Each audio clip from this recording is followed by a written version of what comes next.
Hey guys, Gerald Hall with Floor Shield here. And we know that if you're thinking about getting Floor Shield coating for your garage floor, your pool deck, or your patio, you probably have some questions and maybe some concerns. Our Floor Shield dealers talk to tens of thousands of homeowners each year. And so we've put together this video that answers the most commonly asked questions by homeowners and business owners like you. So the most commonly asked questions that we're going to cover in this video are first and foremost, how much does it cost to put Floor Shield on my garage floor, patio, or pool deck? Then we're going to talk about some of the options that you have, because Floor Shield and polyaspartic is not the only option that you have for your garage floor. And honestly, it might not be the best fit for you. So we're going to give you some options about that. The next most commonly asked question that we get here at Floor Shield is, hey, tell me about the installation process. And so we're going to cover that in detail. And then finally, we're going to talk about the warranty that you get, 15-year warranty with Floor Shield polyaspartics. By far, the most popular question we get, the most urgent question that we get, whether we're in the home with the homeowners or at home shows, is how much does it cost to put Floor Shield on my garage floor, patio, or pool deck, or even a commercial installation? So the quick answer on a cost per square foot for Floor Shield is going to range anywhere from $6 a square foot to about $9 a square foot for your garage, your patio, or your pool deck.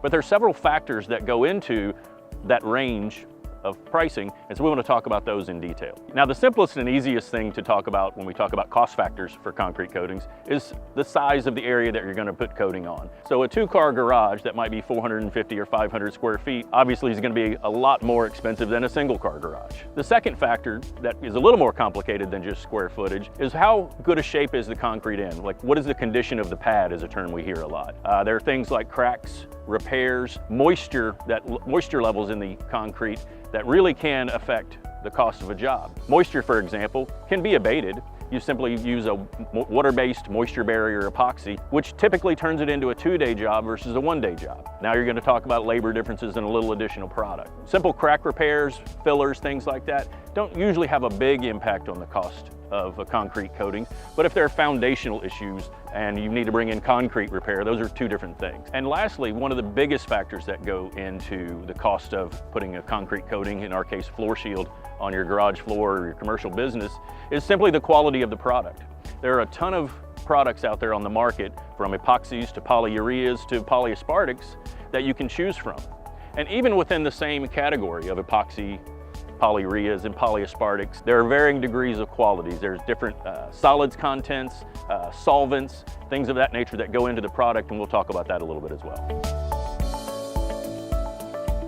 So when it comes to product options for coating your garage floor, your patio, or maybe even a commercial property, you really have three major areas that you can choose from. First and foremost is epoxy.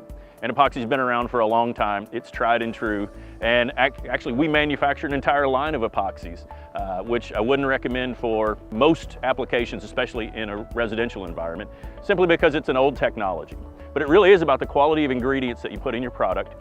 And there's a better technology out there than epoxy for most residential and commercial situations. And the next product that you have to choose from, and there's a lot of it on the market, is a product called polyurea. And they're typically used in a blended system. For example, a lot of dealers that are out there doing good work with this product, they put down a polyurea base coat, and then they'll cover that with a polyaspartic top coat. We call that a blended system. And there's some challenges, just like with epoxies, with these blended systems, with things like UV stability. Polyurea is better than epoxy in most situations. It gets you to a 1-day job, and you can turn those out in 4 to 6 hours on average, and it's a good product. It's better than epoxy. It's a good product, but it does have inferior adhesion when it comes to polyaspartics, about 40% less adhesion based on our lab testing, and the product is not UV stable, which means it will yellow. So if it's on a pool deck or a sidewalk, or that front apron of your garage. And I don't want to oversell, I don't want to sound negative about UV stability. It's important, and it's certainly important if aesthetically it could be an issue for you. Probably 90 to 95% of that concrete coating is going to be covered with flake anyway, but we just like to be transparent about the levels of the product and the things that you can expect as a homeowner. You got a lot of choices to make, and we want to be as transparent and clear as possible about the pros and cons of all the products, especially Floor Shield. Finally, we're going to talk about polyaspartics. And polyaspartics were invented by the Bayer Corporation in the early 2000s, originally as a metal coating. And through testing and usage, they found out that it was absolutely the best coating technology for concrete. So there are really three key aspects that make Floor Shield, we feel, a superior polyaspartic to polyurea and epoxies out there. First is adhesion, and we're going to talk about that. Next up, we're going to talk about the UV stability of polyaspartics. It's a really cool technology that's out there. And finally, we're going to talk about our anti-slip. You know, nobody wants to put a coating on a floor and have it be slippery. And so we put all of our products through a series of tests, independent third-party tests for each of these areas. And so regardless of whether you go with epoxy or polyurea or hopefully Floor Shield polyaspartics, ask your dealers, ask your companies for that independent third-party testing data. We can all say great things about our product, but honestly, we're a little bit biased, right? So independent third-party testing is key to what we do here at Floor Shield. So when I say the word adhesion, it's honestly in any coating, and here at AMCOAT we manufacture wall coatings and floor coatings. Adhesion is one of the most important aspects of any concrete coatings product. How you prepare the floor and then how well it sticks to the floor. The strength was measured in PSI. Floor Shield, we had it tested independently by a company called Integrated Linear Dynamics. They're up in Noonan, Georgia. And they do what's called a pull test, where they take the product while it's good and wet, they take a metal pull device to it, and they let it dry and set up. And then they see how many pounds per square inch of pressure that it takes to pull our product off the concrete. And Floor Shield pulled at 442 PSI. We tested it side by side with a polyurea that we went out on the market and purchased, and that polyurea pulled at 318 PSI.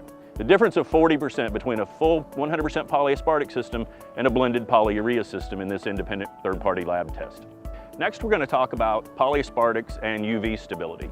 It's a pretty cool test that we run with our partners up in Noonan, Georgia again, where they take our product and put it side by side again with a polyurea competition and an epoxy competition. We put them in what's called a QUV lamp, and we accelerate the lighting in there for 1,000 hours worth of testing. The polyaspartic system, perfect, unblemished, didn't change, but the polyurea systems and the epoxy systems did see deterioration, and we call it instability when it comes to UV. They faded and turned a little amber with the sunlight that was on them. So it's really cool to have a product that sticks on the concrete really well, a product that looks good even in sunlight, but none of that's really that important if your floor is slippery when you get done. And at Floor Shield, we take anti-slip very, very seriously. So what we found after all of this trial and error testing was the industry best non-slip formulation with Floor Shield. OSHA's standard for non-slip is called a coefficient of friction test.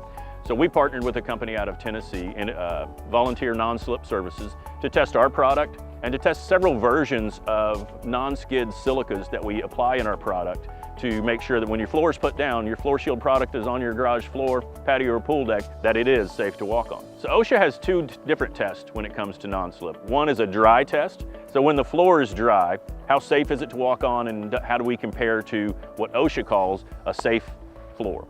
Second, they do a wet test, which seems like it's far more important than the dry test. So Floor Shield formulation with our non-slip silica met 151% of OSHA's dry slip coefficient test. Pretty impressive, 151%. When we got our wet test back, we were even more shocked in a good way. Floor Shield's formulation in OSHA's wet slip coefficient test met 207% of OSHA's recommended requirement. So one of the biggest things that I think causes homeowners in particular sometimes a little bit of maybe I can wait, or I've got to put this off, is that the first thing you got to do if you're going to get your garage floor coated is you got to get everything out of your garage. And that's a pretty big pain for a lot of us, me personally. But once you do, you're going to be so excited with the results. So first and foremost, you got to decide how much stuff is in your garage and where it's going to go. Many homeowners will simply put the things in the driveway, cover it with a tarp so that weather's not a factor. Others will go so far as to either rent a roll-off pod or maybe even just a U-Haul truck that's got a ramp on it. So you just got a few options, but first and foremost, you got to get everything out of your garage so that we can apply a Floor Shield coatings to it.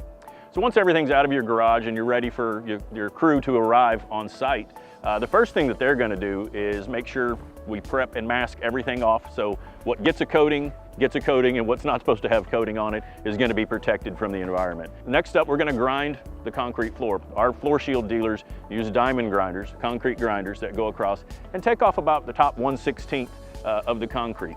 Remember, we talked about adhesion, and the best way to get superior adhesion is to make sure that the concrete pad is prepped properly.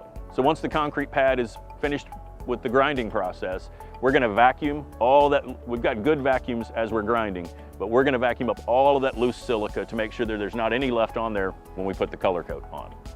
The next step in the application process is the application of the color coat. And while one crew member is putting down the color coat and rolling it out and making sure it's nice and smooth, another crew member is going to come right behind them with the flakes that you've chosen for your garage floor. So once the color coat's dried and the flakes are applied and scraped and all the loose flakes are off, it's time for the clear coat application, the final step in the process. So your Floor Shield crew is going to mix the clear coat and apply it very similarly to how the color coat was put down. It's going to be back rolled so that it's nice and smooth, and then we're going to allow time for that to dry. And as that clear coat is drying, your Floor Shield crew will be cleaning up the area, taking all of the unnecessary items and packing them back in the truck or trailer. And once the clear coat is dry, they're going to do a quick test to make sure everything looks right, and then you can sign off on your new Floor Shield garage floor coating.